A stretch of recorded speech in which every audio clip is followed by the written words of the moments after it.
Why is a 65-year-old man having to tell you this?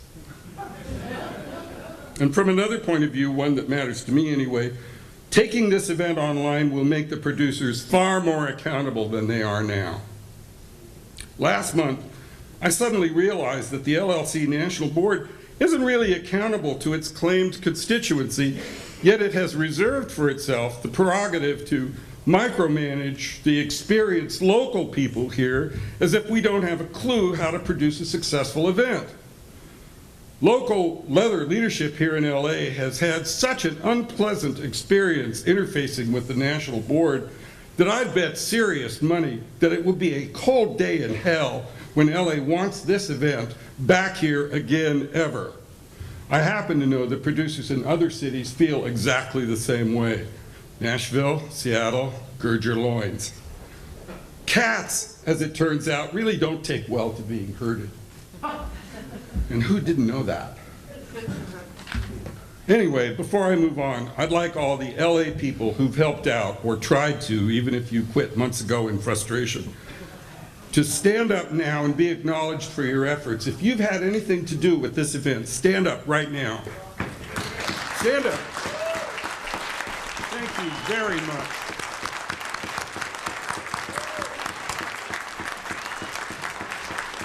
Thank you for your service. And thank you for your durability. Moving on. Going back to my earlier comment, at no charge to attendees. Okay, let me go ahead and talk about money for a minute, but with a nod to Mike Gurley, one of my IML colleagues, for opening this really important door in his Carpetbaggers essay on leatherati. So, what for money? Money to pay for strategic decisions and operational tools, specifically, just for starters, money to fund that research that I'm sure we need, money to put this event up into virtual space so that it's available to anybody anywhere, money to hire civil rights attorneys when our people run unfairly afoul of the teaching, unfairly afoul of the law, money to develop modern teaching tools to educate district attorneys and law enforcement and first responders, money to treat our own faculty like first-class volunteers, which it happens in other places, money to maintain a classy website, and the list goes on. Sadly, I don't have time right now to give you a detailed history of fundraising in the leather world, so instead, I'll just ask you to trust me when I tell you that dating all the way back to the 1970s, the leather community has been a fundraising powerhouse. The AIDS nightmare really kicked that into high gear beginning in about 1984, and soon after, thanks to IML's Patrick Toner and Mike Pereira, the leather title holder system made HIV-related fundraising a routine part of every leather event from coast to coast up until about 15 years ago. Oh, and by the way, there is nothing that sucks the erotic heat out of any gathering more than a fundraiser, but that's another conversation. That's a whole nother keynote. And I'm keynoting next weekend in Houston, and I hope that if there's anybody here from Houston, you're ready for that conversation. At last, I'll get to my point here. Since about 1996, we have continued to raise 10 tons of money for countless worthy charity causes: Meals on Wheels, free clinics, HIV prevention programs, starving artists, victims of natural disasters, breast cancer, wounded veterans, I almost said wounded virgins, maybe them too for all I know, children's hospitals, and the list goes on and on. So, what? Our community isn't a worthy cause? There are other constituencies that raise money for all those causes I just listed. But do any of those constituencies ever send any of the money they raise in our direction? No. When is it our turn to be a worthy cause? Now, I've sure as hell never seen any bucks flowing our way from, for example, the Gay Bowling League or the Roseville Monthly Munch or anybody's garden party. And why not? Well, I have two theories about that.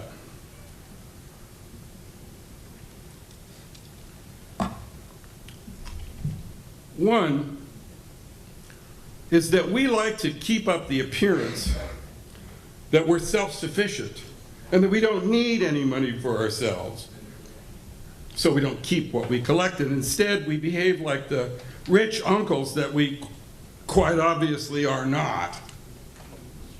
But my favorite theory is that we've spent the last 20 years doing above and beyond the call fundraising because at some deep level we just can't shake the need to show the world what good citizens we perverts really are, to demonstrate with our endless generosity that even though we're into unconventional sex, we still share some important core values with the rest of the world.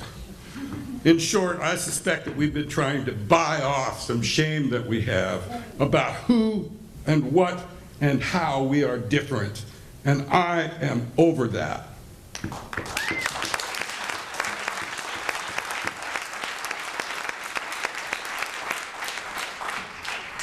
If someone asked me to name the single most spirit-killing thing in our world today, I would say it's kink shame, kinkophobia. Actually, I think that may be part of what has kept this event from maturing into the grown-up event that we need it to be and wish to hell it was.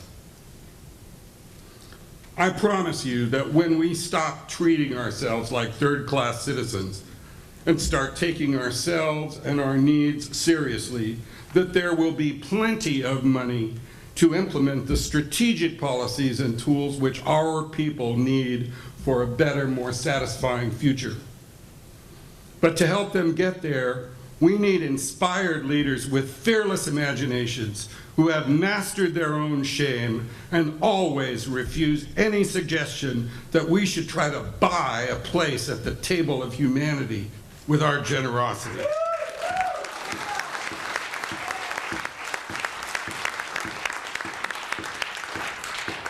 Or tolerate anything that is merely average in ourselves or our leadership. The brave may not live long, but the ashamed do not live at all.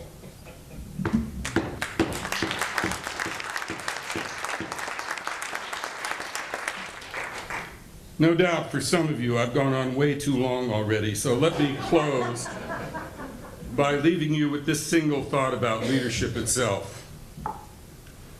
We have far too long and far too often chosen to do the easy things. Mediocre leadership hides from bad news, deflects tough questions, and ignores confusing situations. Whereas great leadership eagerly reaches out to embrace those things and greets them as exciting, interesting, and meaningful ways to spend one's day. If you can't or won't do that, then move out of the way for those who can do that and want to do that. But if no one comes forward when you've withdrawn, then be open to the possibility that maybe, just maybe, the time for your organization has come and gone.